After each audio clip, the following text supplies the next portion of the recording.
Bienvenue Camille dans cette Merci Julie. interview. Merci Merci pour d'avoir l'invitation. merci d'avoir accepté mon invitation.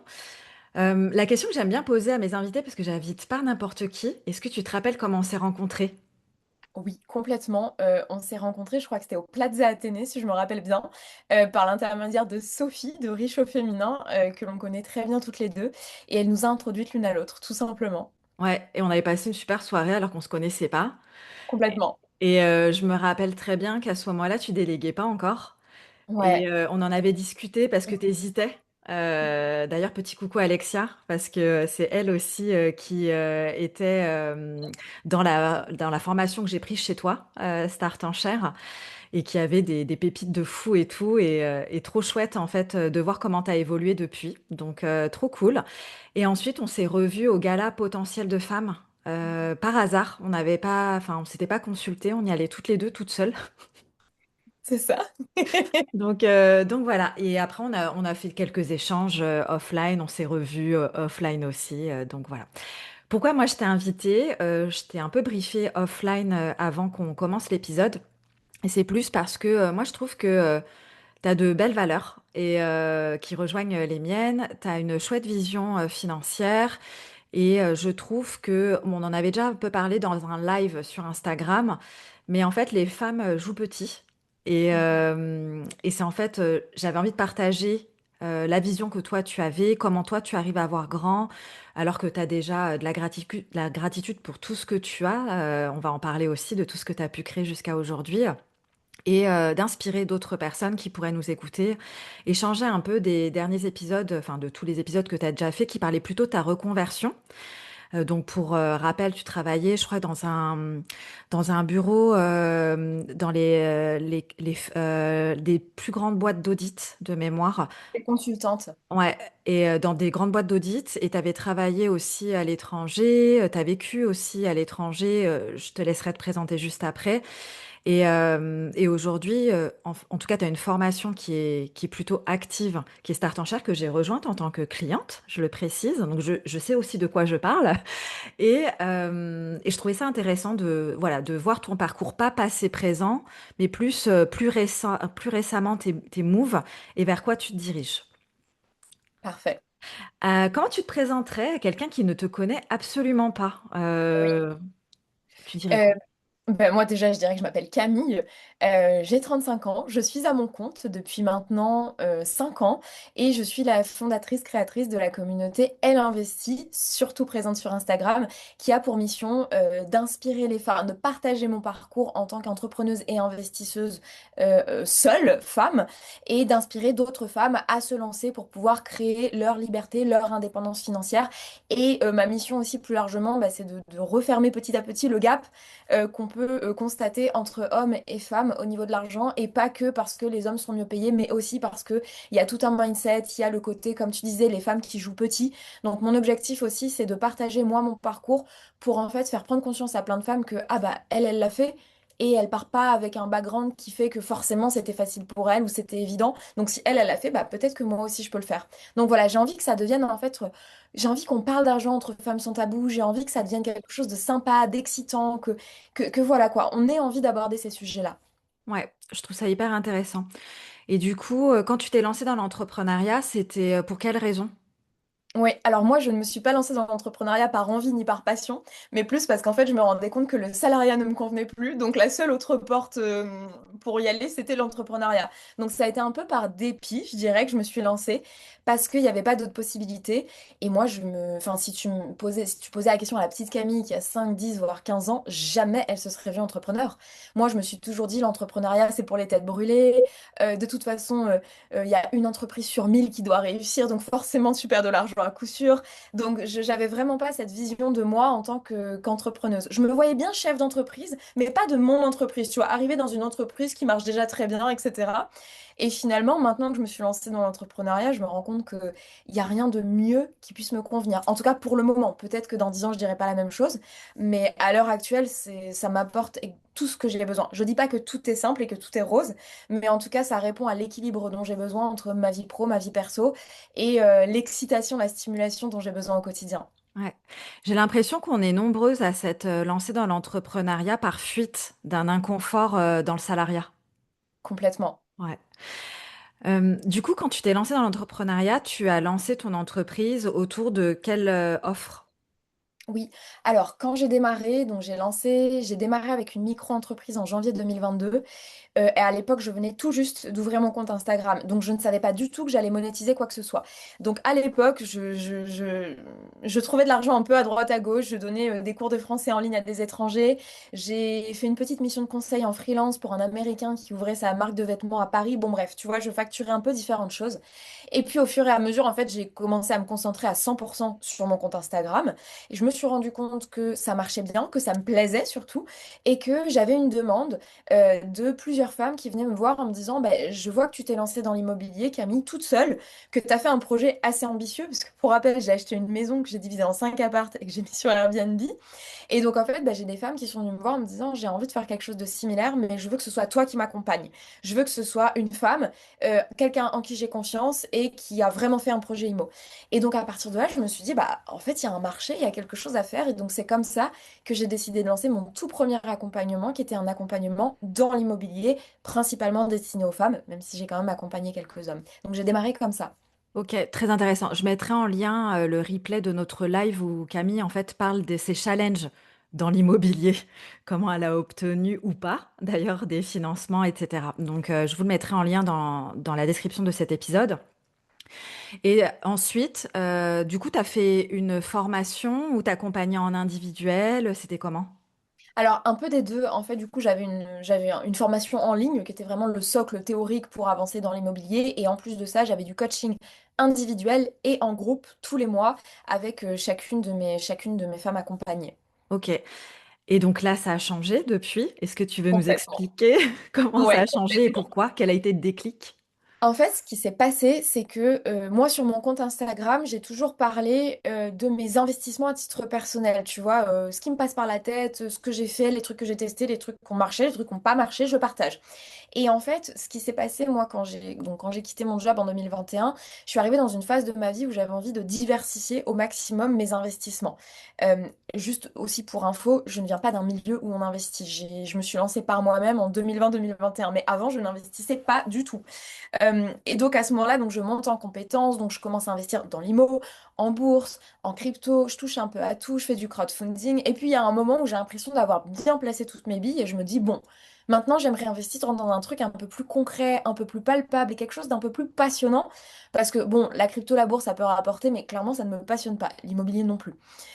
Et c'est comme ça en fait que j'ai fini par me lancer dans un investissement improbable.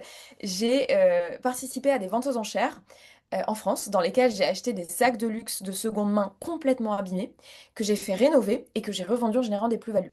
Et donc ça a été mon investissement un peu passion, l'investissement dans les sacs de luxe. Et donc, j'ai commencé à en parler sur mon compte Instagram parce que, comme je te disais, quand je teste quelque chose de nouveau, que ça me plaît, que ça fonctionne ou que ça fonctionne pas d'ailleurs, j'en parle de manière transparente. J'en ai parlé et en fait, je me suis rendu compte qu'il y avait un engouement mais incroyable. J'ai plein de femmes qui m'ont contacté en me disant, mais c'est génial, mais j'ai jamais pensé à faire ça. Comment tu t'es formée? Je veux faire la même chose. Sauf qu'en fait, moi, je ne me suis pas formée parce que j'ai cherché des formations quand j'ai voulu me lancer. Il n'y en avait pas. Donc, je me suis formée sur le tas. J'ai eu des succès, j'ai eu des erreurs.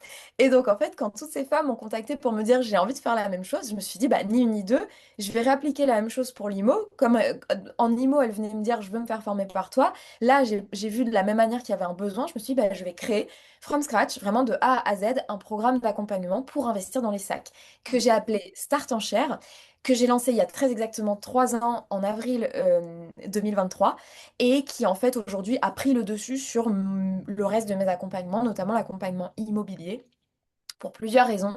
La première raison est... Alors, il y a des raisons business, hein, mais la première raison, c'est la raison du cœur. En fait, j'adore Start en Chair, j'adore coacher les femmes dans Start en Chair, j'adore cet univers qu'on a créé, donc je ressens beaucoup plus de kiff, d'engouement quand je me réveille le matin, et donc c'est la raison pour laquelle j'ai décidé de mettre tout mon focus, mon attention, mon énergie, mon argent dans le développement de Start en Chair plutôt que dans le développement du programme IMO. Sachant que j'arrivais pas à maintenir les deux en même temps, en fait. Il y a un moment où je me suis dit, ça sert à rien de faire les choses moyennement dans deux voies différentes, je préfère faire les choses de manière excellente dans une seule voie. Donc à ce moment-là, j'ai décidé du coup de laisser un petit peu de côté l'immobilier, sachant qu'en immobilier, comme je te disais, je faisais beaucoup de coaching individuel. Donc en fait, j'étais capée à un certain nombre de femmes que j'accompagnais. Et moi, ce que j'aime, c'est accompagner le plus de femmes possible parce qu'aujourd'hui, dans Start en Share, on est plus de 700. Et en fait, la communauté se nourrit d'elle-même et ça crée des relations, ça crée des synergies qu'on ne pouvait pas autant avoir dans ma communauté IMO où on était en beaucoup plus petit nombre. Donc voilà les raisons pour lesquelles tout a complètement changé au niveau de mes programmes. Et tu t'étais formée pour savoir comment faire une formation, etc. T'as fait une formation business ou t'as essayé toute seule? Alors très rapidement, oui, j'ai fait une petite formation, mais pas un très grand programme. C'était une petite formation qui coûtait trois fois rien de Aline, pardon, excuse-moi, je veux pas confondre avec le nom du programme de Margot. Aline, c'est The Bee Aline Boost. Bartoli, ouais, The Bee Exactement. Boost. Ouais. Vas-y, je reprends. Donc du coup, oui, du coup, j'ai fait une petite formation, pas un gros programme d'accompagnement, mais une petite formation qui coûtait pas grand-chose, peut-être 40 ou 50 euros à l'époque. Et c'était Aline de The Bee Boost qui la faisait. Donc j'ai suivi comme la bonne élève que je suis, j'ai fait tous les modules. Et à côté, tu vois, j'avais deux écrans d'ordi, je suivais la formation, je construisais sur ma plateforme en même temps. Donc on va dire que j'ai fait ça plus pour la partie un peu technique, quelle plateforme utiliser, comment Mm. marketer ma formation. Mais la formation en tant que telle, ça a été au final assez simple pour moi et c'est l'une des tâches encore aujourd'hui que j'adore faire. J'adore créer une formation parce que ça ressemble quand même beaucoup à ce que je pouvais faire en tant que consultante précédemment, où en fait ton objectif c'est de réussir à démocratiser des connaissances compliquées, tu vois. Et du coup, c'est quelque chose que j'aime bien faire. Donc ça, je l'ai fait toute seule, mais pour toute la partie mise en ligne, etc., oui, j'ai suivi un petit programme. Ok, hyper intéressant. Et pareil, tu parlais d'investissement, que ce soit en IMO, en bourse, crypto, etc. Tu t'es formé ou t'as découvert en essayant? Alors, l'immobilier, oui, je me suis formée parce que c'était ma porte de sortie du salariat, donc je voulais pas faire d'erreur et je voulais le faire très rapidement, donc j'ai suivi un programme de coaching. La bourse, je ne me suis... Alors, la bourse, je me fais former actuellement, je viens de terminer ma Ok. formation, mais je me suis déjà lancée il y a plus de 5 ans, voire 6 ans. Et non, je me suis pas formée à l'époque, enfin, oui et non. En fait, je me suis beaucoup documentée sur le sujet et j'ai interrogé des proches à moi, des hommes à 100%, qui faisaient déjà de la bourse pour essayer de comprendre quelle était leur stratégie, sur Ok. quelle plateforme, etc. Et la crypto, de la même manière, j'ai beaucoup lu sur Internet, mais j'ai pas fait de formation à proprement parler. Ok. Moi j'ai eu une expérience en tant que trader, donc tout ce qui est bourse, marché, tout ça, je connaissais les mécaniques. Après, c'est différent quand tu investis ton argent personnel que quand tu investis l'argent d'une boîte. Voilà, ça fait des pertes de millions, j'avais pas de sueur froide, quoi.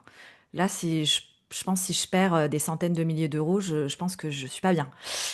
Donc voilà. Et moi, je me suis formée avec une amie commune pour la bourse qui est Francesca Thaïs. Je la cite parce que j'ai fait sa formation et j'ai beaucoup aimé. Et donc, c'est grâce à ces connaissances qu'elle nous transmet que j'ai pu comprendre le côté technique. Vraiment, genre, c'est quoi une action, c'est quoi une obligation, etc. Donc après, et au niveau du mindset d'investisseur, c'était avec David Laroche que je me suis formée. Et donc, moi, j'ai investi depuis un peu plus d'un an et demi. Et après, j'avais toujours épargné sur différents moyens, c'est-à-dire livret A, PEL, etc., depuis que j'ai 12 ans. Donc, Oui. du coup, j'ai toujours baigné un peu dans l'épargne, la budgétisation et tout ça. Ouais. Donc, je trouvais ça hyper intéressant. Du coup, aujourd'hui, ton activité principale, c'est Start en Share. Oui, on peut dire que c'est Start en Share. Après, j'ai d'autres, enfin, au sein de ma société, j'ai d'autres activités. Ça m'arrive de me faire rémunérer pour des conférences, quelques collaborations, ce genre de choses, mais à 80%, mon chiffre d'affaires, c'est Start en Share. Ok, génial. Et du coup, tu parlais d'investissement immobilier. Là, si j'ai bien suivi, il y a des investissements que tu as arrêtés. Exactement, oui. J'ai vendu mon fameux immeuble, Ouais. mon immeuble de rapport qui m'a permis de quitter mon job et que j'ai acquéri en 2020. Je l'ai vendu très récemment, là, fin novembre-décembre 2025, donc il y a quelques mois. Ok, est-ce que tu as envie de nous parler de pourquoi tu as décidé de vendre ces biens IMO alors que tu étais tellement contente? Je me rappelle encore, j'ai pas l'impression qu'il s'est passé tant d'années entre le moment où tu as acheté, où tu nous présentais les clés, et avec le avant-après des travaux et tout, et là, la revente. Ouais, bah, il s'est passé 5 ans, très exactement. Oui, alors je veux complètement en parler pour que les gens puissent comprendre. Moi, c'était décidé à l'avance que je revendrais ce bien. Je l'ai même peut-être vendu un peu plus tard que ce que j'avais prévu au final. Tout simplement parce qu'il y a beaucoup de gens qui achètent de l'immobilier pour garder sur le long terme. Et c'est aussi pour ça que je vais expliquer pourquoi j'ai vendu. Les gens, souvent, ils se disent ah bah si tu gardes ton bien moins de tant d'années, tu vas pas rentabiliser tes frais notaires ou je sais pas quoi. Alors déjà, idée reçue, en fait, il faut faire le calcul, ça dépend. Et moi, mon objectif, en fait, c'était de revendre rapidement. Pourquoi? Parce que ce bien immobilier, il a été super rentable pour enfin pas pour une raison, mais principalement pour une raison, c'est que j'ai négocié un différé d'emprunt de 3 ans, ce qui est exceptionnel. Pendant 3 ans, je ne remboursais pas mon emprunt et du coup, tout ce que j'encaissais, une fois que mes charges étaient déduites, c'était dans ma poche. Et c'était une stratégie volontaire de ma part parce que, encore une fois, cet immobilier m'a permis de quitter mon job de consultant. Donc j'ai vécu sur les rentes bah, le temps de pouvoir recréer une activité. Donc j'avais besoin d'avoir les rentes les plus élevées possibles. Sauf que, en contrepartie, j'ai eu ce différé de 3 ans, mais une fois que le différé s'est arrêté, mon remboursement était sur 15 ans. Donc les mensualités étaient élevées. Donc en fait, dès le départ, je savais que c'était un projet, grosso modo, que je voulais garder 3 ans et après que j'envisagerais de revendre. Parce que là, tu vois, sur les derniers mois, il continuait à générer un peu de cash flow, mais je devais faire 300-400 € par mois. Donc par rapport à la charge mentale que ça représente d'avoir 5 apparts en Airbnb, avec tous les problèmes qu'on peut imaginer, j'étais plus prête à accepter cette charge pour 300-400 €. Ouais, Donc je préfère me dire, je revends quitte à repartir sur un projet similaire ou au moins ok. réinvestir dans l'immobilier. Là, tu as envie de réinvestir dans un autre projet? Tu à la recherche ou pas du tout? Pour le moment, pas du tout. Ok. Tout simplement parce que déjà, je profite un petit peu de plus avoir cette charge mentale de l'IMO, tu vois, j'ai envie de profiter de ça. Et surtout parce qu'aujourd'hui, tous mes investissements en termes de finances, mais aussi en termes d'énergie et en termes de charge mentale, pour le moment, j'ai envie de les mettre sur ma société. Parce que j'ai plein d'idées en tête, il y a plein de choses que j'ai envie de développer. Donc pour cette raison-là, je peux pas être sur plusieurs tableaux en même temps. Donc j'ai décidé pour le moment de mettre la priorité sur mon entreprise et peut-être fin d'année ou année 2027, je réfléchirai à investir dans l'IMO. Ok, hyper intéressant. Et du coup, c'est quoi ta vision pour la suite? Parce que là, ton offre principale, c'est Start en Share. Est-ce que tu vis de ce que tu génères à partir de ton entreprise, de cette activité avec les ventes de Start en Share, ou tu vis déjà de tous tes investissements que tu as pu faire en bourse, en crypto, etc. C'est quoi ta vision? Ouais, complètement. Alors aujourd'hui, je me verse un salaire tous les mois comme une salariée, même si je ne suis pas salariée au sein de mon entreprise, enfin, j'ai pas cette structure-là, mais je me rémunère entièrement grâce à mon entreprise. Je ne touche pas à mes investissements. Chaque mois, je les consolide, je rajoute de l'argent, etc. Parce que, en gros, mon objectif, c'est tant que j'ai pas besoin de toucher à mes investissements, tant que j'ai envie de continuer à travailler et que je peux monétiser mon temps et que ça me plaît. Je ne veux pas toucher à mes investissements parce que l'objectif, c'est de les faire grossir le plus possible pour pouvoir un jour, si j'ai envie de prendre ma retraite, et je pense que j'en aurai forcément besoin à un moment donné, pouvoir vivre de ces investissements-là, puisque je n'envisage pas d'avoir une retraite versée par la France, ou alors ce sera juste la cerise sur le gâteau, tu vois. Ok, hyper intéressant. Donc là, tu dirais que ta vision des choses, c'est tes investissements en bourse et en crypto, c'est pour financer ta future retraite. Ouais, c'est ça. C'est l'objectif. Financer ma future retraite et potentiellement, j'en sais rien, peut-être que dans 15 ans, je vais arriver avec une super idée, un truc incroyable à financer et je pourrais venir piocher dans cette poche. En tout cas, en fait, ce que je vois, moi, je vis, c'est que mes investissements, c'est ma future liberté. Ouais, Peu importe la forme qu'elle prendra, c'est ma future liberté. ouais. Hyper intéressant. Et du coup, ça me permet de rebondir sur ta définition de l'indépendance financière, parce que tu es en couple, en tout cas aux dernières nouvelles, hein, tu es toujours avec Oui. Julien.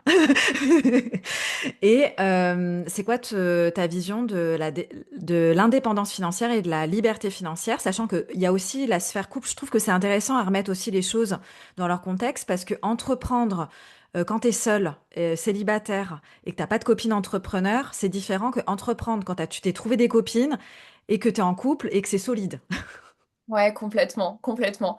Alors moi, quand j'ai démarré, notamment quand j'ai entrepris mon projet immobilier, j'étais solo, j'étais célibataire, j'avais personne autour de moi qui faisait des trucs aussi bizarres, tu vois.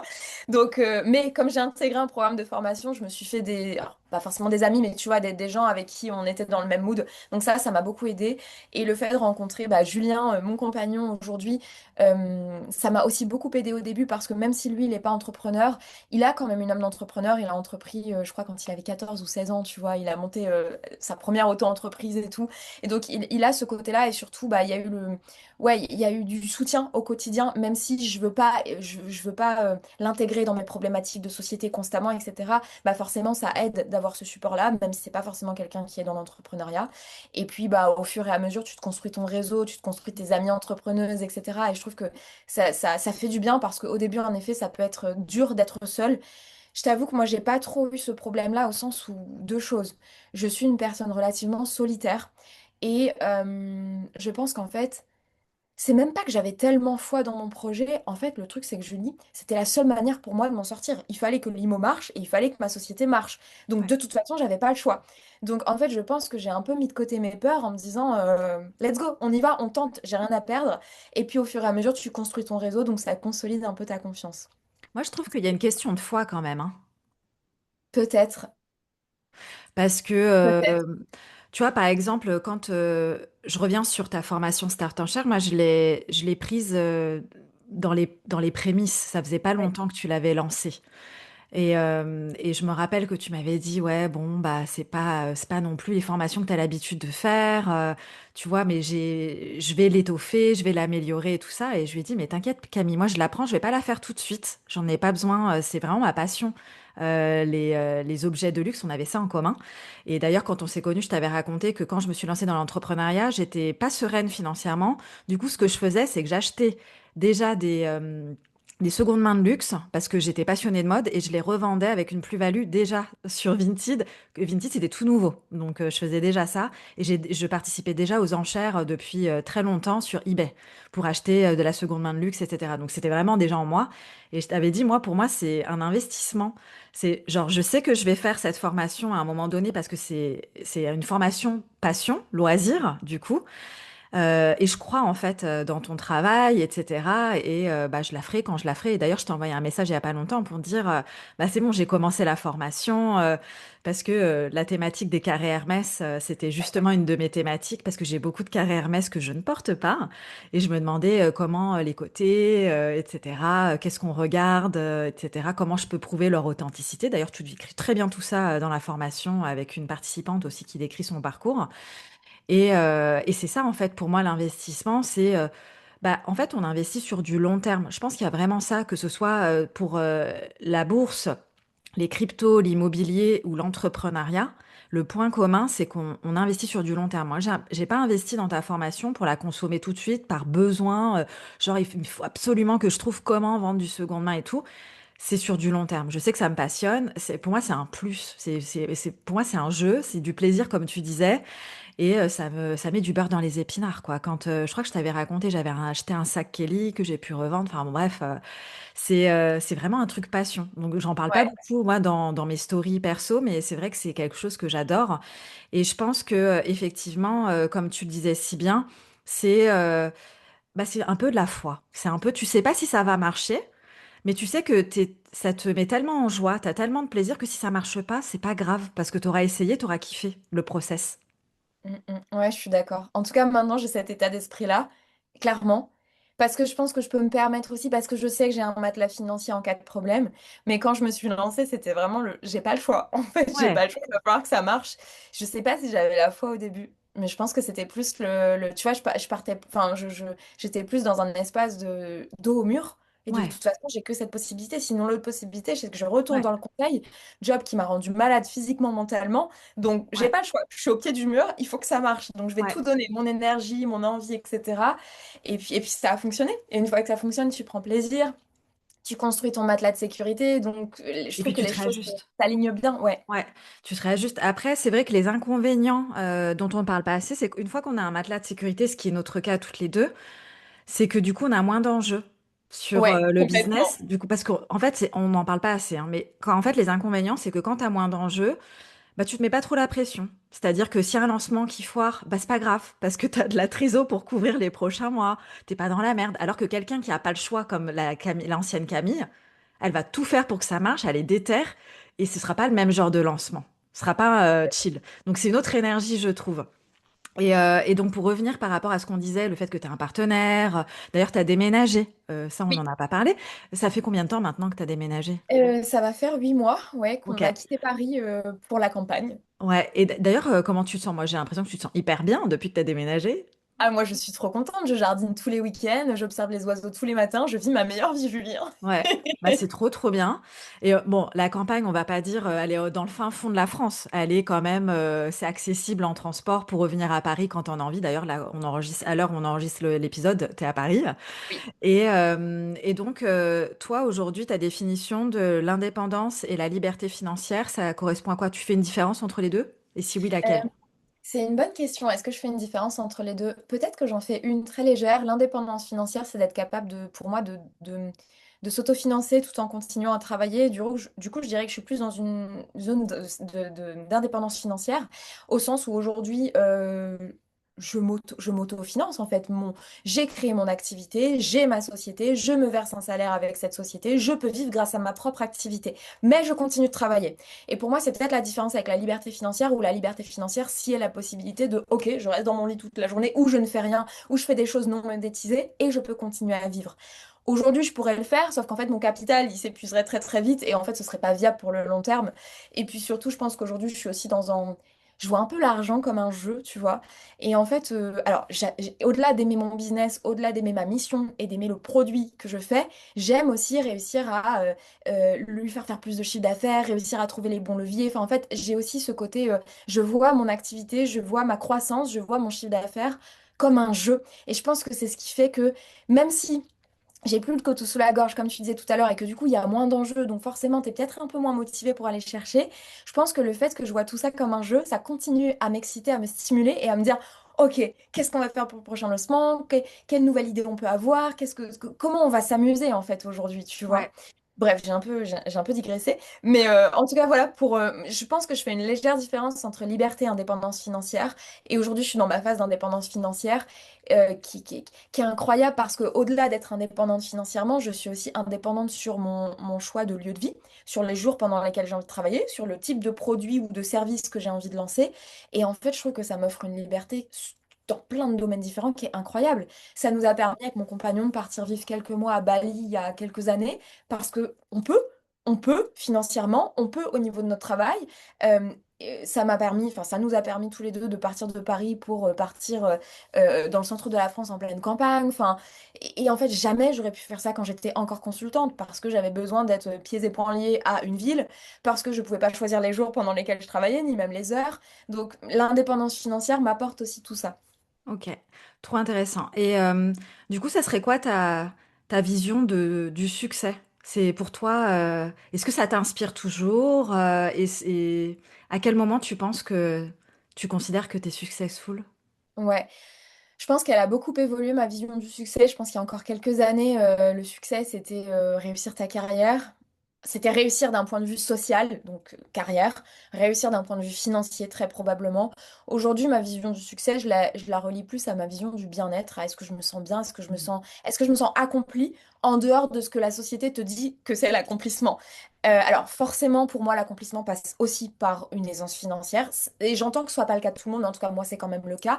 Et donc pour moi, aujourd'hui, le succès, enfin, mon succès, ce serait de pouvoir vivre ce que je veux, sans trop me poser de questions, sans trop avoir à compter, pouvoir vivre où je veux, pouvoir faire les choses quand je veux, en fait, vraiment avoir cette liberté. Pour moi, la liberté, c'est l'une des valeurs que je mets le plus, enfin, je pense tout en haut de ma pyramide de besoins. Et pour moi, aujourd'hui, ouais, j'ai mon succès, je suis successful, j'ai ce que je veux, je fais ce que je veux. Tout n'est pas facile, encore une fois, hein, mais là, je me sens bien, en fait. Donc pour moi, j'ai réussi. Si je me sens bien, c'est que j'ai réussi parce que c'est l'objectif de ma vie, de me sentir bien, de me sentir alignée sur plein de domaines différents. Et du coup, tu dirais que, par exemple, si ton offre principale, qui est Start en Share, te permet de continuer de te rémunérer à la hauteur actuelle, voire un petit peu plus, mais si ton chiffre d'affaires n'évolue pas, c'est OK pour toi? Ouais, complètement. Ouais. Alors, deux choses en fait. C'est complètement OK pour la moi individuelle, la moi personnelle. Par contre, la moi chef d'entreprise qui est en mode challenge, qui a Hmm. envie de lancer des nouveaux trucs, je pense qu'elle s'ennuierait vite. Ouais. Mais d'un point de vue purement quotidien, financier, m'offrir ce dont j'ai besoin, vivre la vie que je veux, oui, ça me va complètement.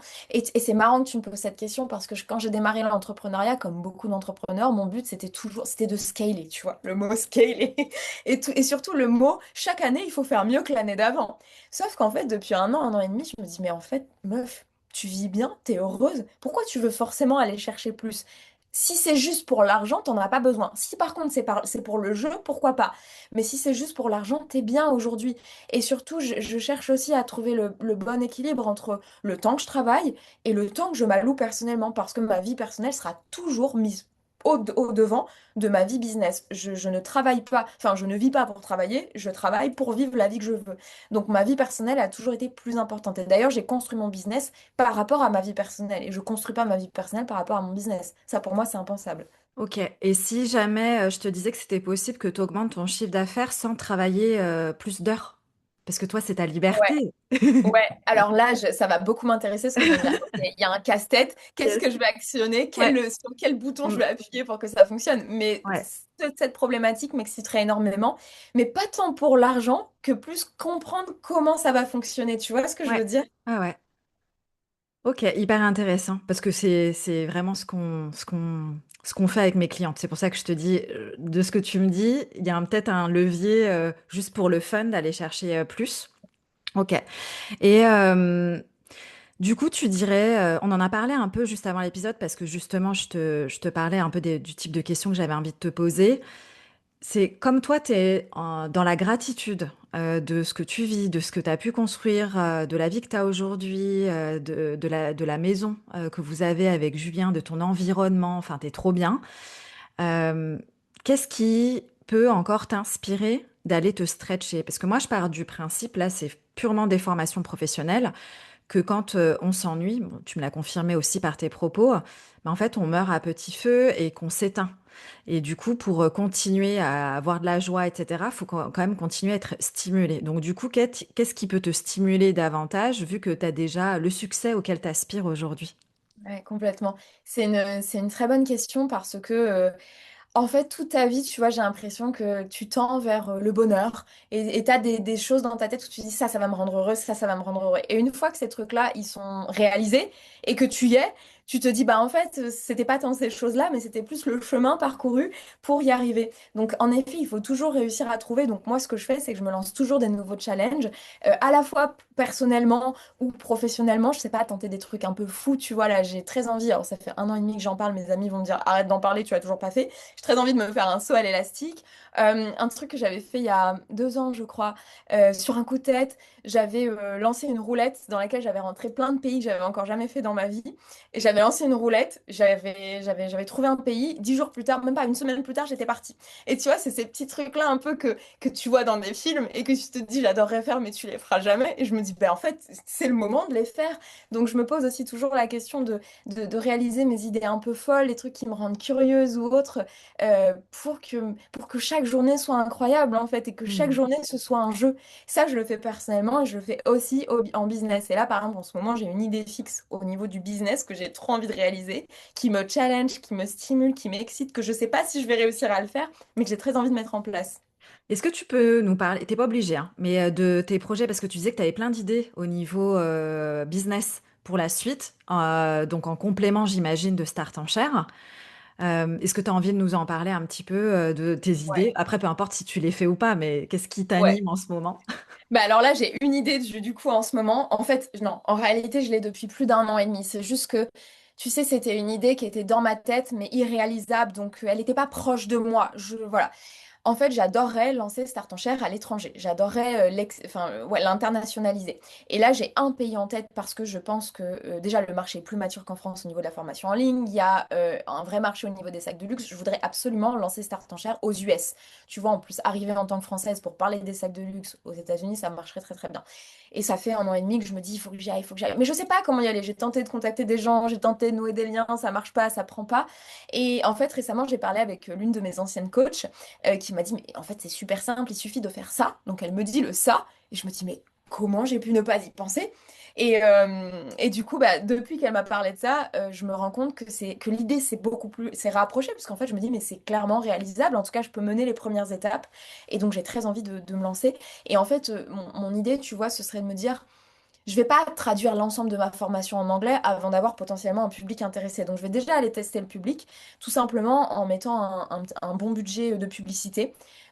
directement sur le marché US avec un petit lead magnet, donc à savoir par exemple un petit e-book offert, complètement traduit en anglais, pour me constituer une liste mail de personnes intéressées par cet e-book et ensuite bah, d'essayer de sonder à travers une séquence de mails leur intérêt pour aller plus loin. Et si je vois qu'il y a un vrai intérêt, je traduis la formation et je fais en sorte de la mettre en place sur le marché américain. Et depuis qu'en fait ma coach m'a soumis cette idée, c'est simple. Étape 1, étape 2, étape 3. C'est rationnel, c'est facile à faire. Et en fait, je me dis, let's go, quoi. Trop bien. Génial. Est-ce que tu as d'autres projets, Camille, à part celui-là? Je sais que tu avais sorti Alors, une application. ouais, alors oui, complètement. On a sorti, alors c'est un projet commun avec mon compagnon parce que on a toujours voulu avoir un truc à deux, tu vois.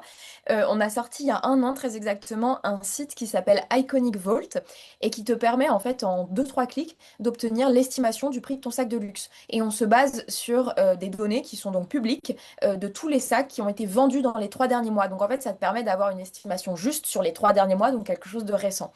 Ouais. Et ouais, j'aimerais bien aussi allouer plus de temps pour faire grossir et pour développer la visibilité d'Iconic Vault parce que c'est un super outil en lequel je crois énormément. Est-ce que, alors moi, j'ai pas mémoire là, de l'avoir vu passer assez en tout cas. Tu Oui. l'as proposé à tes clientes de Start en Cher? Oui, clairement, elle le connaissent et elle l'utilise Ok. régulièrement. Mais en fait, et c'est exactement ce que tu as dit, je n'en parle pas suffisamment, Ouais. j'axe pas suffisamment ma communication parce que, en fait, moi, j'adore lancer des projets, mais je me rends pas compte de ce que ça implique Mm. par la suite. Et je pense qu'aujourd'hui, il faudrait que je me dédie à un vrai temps, chaque semaine ou chaque toutes les 2 semaines, tu vois, pour travailler sur la com et pour créer des choses, des contenus, que ce soit Instagram ou Ouais. pas, dédiés à Iconic Vault. Ouais. Donc là, j'essaie de le relier de plus en plus à mes contenus sur Instagram parce que c'est lié. Mais voilà, il faut y penser en fait, parce que sinon, Oui. tu crées des trucs et puis tu les oublies au fond du placard. Ouais, mais ça, c'est Manifesting Generator, j'ai envie de dire. Ouais. Mais ce qui est intéressant, c'est que pour moi, c'est une évidence que c'est génial comme application parce que le temps que j'ai passé à comparer les prix du marché pour voir à quel prix moi je décidais stratégiquement Oui, de vendre mes articles, parce qu'on vend pas de la même manière un article à 50 euros qu'un article à 8 000 euros, quoi. bien sûr. Donc voilà, je trouvais ça intéressant. Ok, super. T'as d'autres projets à côté de ces deux-là? Alors, bah, j'avais un projet incroyable qui m'a animée en début d'année, mais que je viens de réaliser.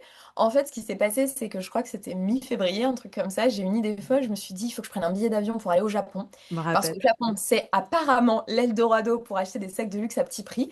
Et donc, je me suis dit, il faut absolument que j'aille au Japon. Je vais m'acheter une caméra pour vlogger. Je n'ai jamais vlogué avant dans ma vie. Et je vais tout documenter. Je vais en faire une mini-série YouTube. Et en fait, j'ai eu cette idée. Je sais plus si c'était lors d'un footing le matin ou sous ma douche. J'ai toujours des idées folles sous ma douche. C'est génial. Et, en fait, ce qui s'est passé, c'est qu'entre le moment où j'ai eu l'idée et la réalisation, il s'est passé, je crois, 3 semaines. Donc, en 3 semaines, j'ai commandé ma caméra, je me suis formée au vlogging, j'ai acheté mon billet d'avion, j'ai repéré toutes les villes et tous les magasins surtout où je voulais aller au Japon et j'ai lancé le projet. Et là, je suis revenue du Japon il y a 2 semaines, je crois, ou 3 semaines. Donc, j'ai sorti tous les épisodes sur YouTube et ça a vraiment été un projet fou. Et en fait, j'ai adoré ce projet, Julie, pour plusieurs raisons. Déjà parce que j'ai adoré développer une nouvelle compétence, même si c'était dur de vlogger au début. Enfin, il y a eu plein de moments où j'ai voulu le lâcher. J'ai adoré retourner au Japon, trouver les sacs, etc. Mais en fait, je pense que ce que j'ai le plus kiffé, c'est me prouver à moi-même qu'entre une idée folle et sa réalisation, ça pouvait aller très vite. Ouais. Et donc, j'ai l'impression que ça m'a donné la confiance, la foi de me dire la prochaine fois que tu as une idée incroyable, tu te poses pas trop de questions et tu y vas. Parce que tu as cette intuition, genre, suis tes tripes en fait, suis ton cœur. Si on te dit d'y aller, vas-y. Et parce que bah, j'ai eu plein de retombées super positives. Déjà, je suis super contente de l'avoir fait. C'était ultra gratifiant. Mais au-delà de ça, j'ai eu plein de retombées monétaires. Déjà, à court terme, là, tu vois, je te dis, ça fait 3 semaines que je suis revenue. Et je vois déjà les retombées d'un point de vue financier. Donc, c'est trop Oui, bien. parce qu'il y a des personnes qui ont pris la formation Start en Cher. Alors, en fait, il y a deux choses. D'une, en effet, ça a fait venir de nouvelles personnes intéressées. Alors, certaines qui ont déjà rejoint Start en Share, certaines qui rejoindront plus tard. Et surtout, parmi les sacs que j'ai ramenés, bah, il y en a déjà un que j'ai vendu alors que je ne l'avais même pas Ouais, publié. trop bien. Tu vois, donc Ouais, ça va super vite. ouais, c'est clair. C'est quoi que, tu sais, parce que tu disais que c'était difficile et que tu avais envie de lâcher là-bas, c'était quoi qui fait que c'était difficile et que tu avais envie d'arrêter?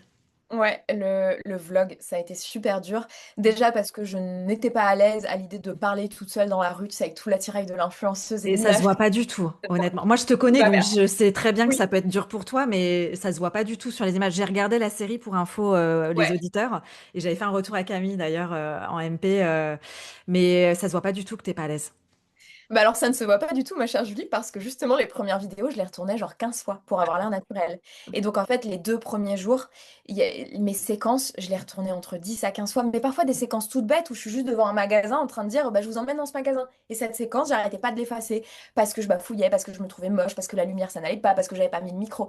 Et en fait, à la fin de la journée, j'étais, tu sais, un peu en larmes de frustration, de colère, et je me disais mais merde, en fait, enfin, lâche prise Camille, on s'en fout si ta séquence elle est pas parfaite. Et ça a été vraiment un combat avec moi-même de me dire, tu peux pas continuer comme ça pendant les 10 prochains jours parce qu'en fait, voilà, ça me prenait tout le temps de la journée, j'étais en colère, j'étais frustrée, j'étais fatiguée, j'avais des migraines. Donc à l'issue du deuxième jour, j'ai fait un deal avec moi-même. Je me suis dit, demain, c'est le dernier jour que je fais en test. Si j'arrive pas à lâcher, j'arrête. J'arrête, je rentre en France et voilà, je serai punie pour ça. Et je me suis dit, si par contre, à l'issue de demain, j'arrive à lâcher et que c'est un peu plus cool, je continue. Et donc, j'ai réussi à lâcher prise. Et je trouve, en tout cas, moi, je le ressens. Tu vois, plus les épisodes avancent et plus il y a de naturel parce que bah, parfois la vidéo est pas parfaite et en fait ça rend très bien. Trop cool. Et tu as demandé à quelqu'un pour faire le montage ou tu as décidé de le faire toi-même? Oh mon Dieu, non, je l'ai pas fait moi-même. Au début, je me suis dit, tiens, je vais le faire moi-même. Tu sais, un peu avec cet ancien moi de on va économiser de l'argent, on va faire le montage toute seule. Ouais. Non, mais Et en même le fait, challenge, ça aurait pu être le truc. Parce que toi, t'es un peu des Lulu parfois. Donc, enfin, les gens qui te connaissent pas, ils le voient peut-être pas ce côté-là de toi. Parce que je pense que tu le montres pas tant sur les réseaux. ouais. Mais genre, quand tu te dis bah, pourquoi pas et tout, t'es vraiment le genre de meuf à dire bah vas-y, je vais essayer toute seule et j'ai appris à faire le montage, j'ai pris une formation. Alors, en fait, j'y ai pensé parce qu'en plus, ça m'est déjà arrivé de monter des précédentes vidéos ou mes réels à l'époque où j'avais pas quelqu'un pour m'aider. Mais en fait, j'avais la problématique que je voulais sortir la série très vite à mon retour du Ouais. Japon. Et en fait, j'aurais dû commencer à monter quand Ah j'étais au ouais. Japon. Et en fait, Ok. ça aurait C'était trop. temporellement été pas Ouais. faisable. Et puis surtout, j'avais envie d'un truc un peu pro, tu vois, enfin bien fait, Ouais. etc. Donc, j'ai embauché une monteuse qui est arrivée à moi, je ne sais comment.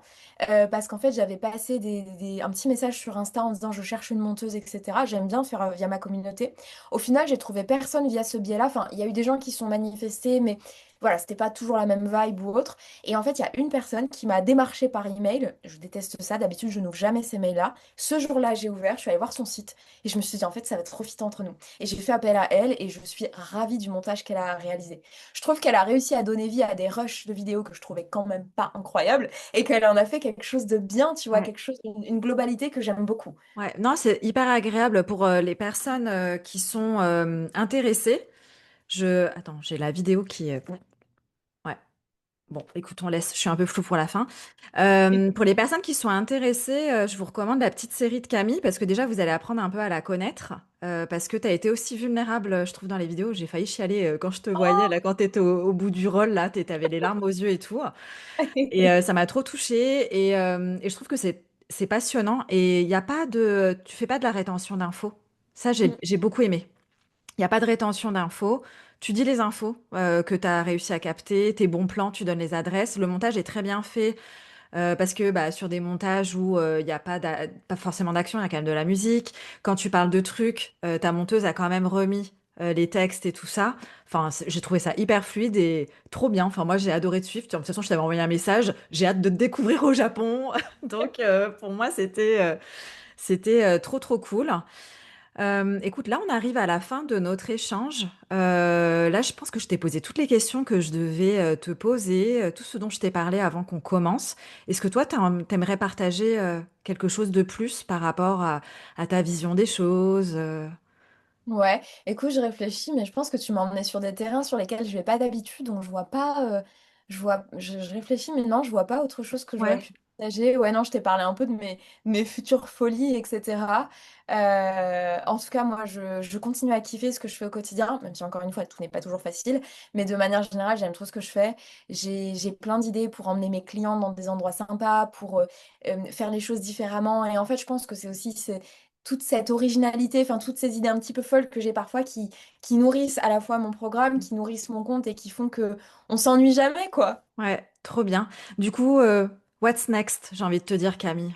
Ouais. C'est quoi le prochain truc qui fait que ça réveille la part ambitieuse en toi, celle qui voit grand, justement. On en parlait un peu avant l'enregistrement. Je vois souvent les femmes qui jouent petit, mais du coup, la version de toi qui a envie de jouer plus grand, C'est les États-Unis, c'est quoi? C'est Ouais, alors en fait, c'est à la fois continuer à grossir sur le marché français.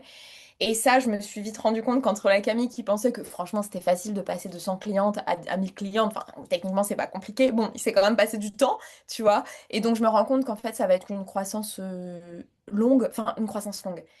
Ce sera pas une croissance fulgurante, et tant mieux, parce que qui dit croissance fulgurante dit tout restructurer d'un coup, enfin beaucoup de charges. Donc en fait, je vais continuer à grossir sur le marché français. J'ai envie de continuer à gagner en visibilité parce qu'en fait, je suis convaincue que l'achat-revente de sacs peut parler à plein de femmes, mais en fait, ces femmes, elles me connaissent pas encore. ouais, Donc mon objectif, tu vois, c'est de réussir vraiment à gagner en visibilité. C'est aussi pour ça que je me suis lancée sur YouTube. Donc ça, c'est le premier challenge, entre guillemets qui n'en est pas un parce que c'est continuer à faire ce que je fais. Et le deuxième, pour le coup, ce serait vraiment me lancer sur le marché américain. trop bien. Il y a des choses qui, d'après toi, t'empêcheraient que ce soit fluide parce que bon, toi, t'aimes le jeu et tout ça, mais bon, au bout d'un moment, quand c'est trop difficile, ça devient aussi compliqué, on le sait. D'après toi, il y a des... Parce que là, sur le marché américain, ton frein, c'était plus comment je peux aller chercher le marché américain, Ouais, etc. Et une fois que tu as parlé à ton ancienne coach, tu as trouvé la solution et maintenant, bah, il n'y a plus qu'à, j'ai envie de dire. ouais. Mais du coup, tu perçois d'autres freins pour ces deux projets? Ah, c'est une bonne question. Plus vraiment. Il y aurait quelques temps, je t'aurais encore dit le fait d'avoir du mal à déléguer. Sauf que là, bon, j'ai déjà commencé à déléguer il y a plus de 2 ans maintenant. Et surtout, j'ai beaucoup délégué depuis le mois de septembre. J'ai embauché 3 personnes de plus. Donc là, j'ai passé un cap de j'ai perdu le contrôle et tout se passe bien. Ouais, Donc on continue comme ça. Donc je pense que là-dessus, j'aurais pas trop de mal. Peut-être encore un petit peu, tu vois, moi je suis très précautionneuse dans ma gestion financière personnelle, mais aussi celle de ma société. Je pense que j'ai tendance à garder trop de noisettes dans mon compte de société et je pense que peut-être, et je suis sûre que si j'étais capable de réinvestir, alors je dis pas forcément faire all-in, mais réinvestir beaucoup plus, je grossirais aussi beaucoup oui. plus. Mais je pense que je serais peut-être pas aussi sereine. Mais il va probablement y avoir un moment où il va falloir accepter d'investir plus que ce que je fais aujourd'hui pour avoir des retours sur investissement plus importants. Et quand tu parles d'investissement, tu as déjà identifié lesquels tu voulais faire? Bah, par exemple, aux États-Unis, enfin, c'est soit je me lance avec un budget pub de 2 000 euros, soit je me lance avec un budget pub de 20 000 euros. Tu Ouais, vois, là, tu me dis, je mets un budget pub de 20 000 euros, je me sens pas bien, je ouais, le sens mal, là. Mais pour autant, bah, je pense que ce serait peut-être la seule, enfin, pas la seule solution, mais ce serait une solution plus rapide pour me constituer une grosse mailing list et pour aller plus rapidement. ouais, Et je pense qu'il va y avoir un cap à passer sur réussir à me délester de cet argent, enfin, accepter d'investir, de prendre un risque sur cette somme que j'investis, tu vois. ouais. Et le Japon, ça a déjà été un premier pas parce que le budget Japon a été relativement important. Et en réalité, je savais pas ce que ça allait donner. Je me suis dit, ça se Mm. trouve, personne va regarder mon vlog, ça se trouve, ça va être ridicule, ça se trouve, je vais pas trouver de sac. Et au final, ça a été un investissement bah, qui s'avère intéressant. Ouais. Mais c'était ultra risqué quand je suis partie, je savais pas. Mais t'étais déter, hein, parce Ah, que j'étais déter. c'était pas le premier jour, hein. En fait, je vais pas tout spoiler, mais c'est pas dès le premier jour que t'as trouvé des Non, pépites, hein.